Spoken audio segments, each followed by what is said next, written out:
was amazing. It was great. I loved it today. I actually learned a lot so far, so I'm really excited. I came through without getting hurt. It was tremendous. Getting the approval of an instructor that you're doing it right adds confidence.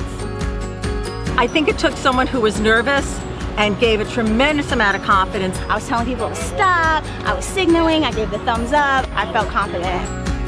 It took me from someone who hadn't been on a bike in 44 years and got us comfortable with going out on the road. I learned how to negotiate very complex traffic situations. I never thought I'd be able to, and I did. I thought the course was very well organized. It was a perfect combination of theory, practice, and then real-world experience. You get all of these sort of tips and tricks in the morning before you hit the road. It's amazing to do these kind of drills, so it becomes more of a muscle memory. It's not until you actually do it that you really like, oh, okay, I get it now, you know? A lot of people think they may know, but they don't know. I would just recommend getting you some form of a safety program and training.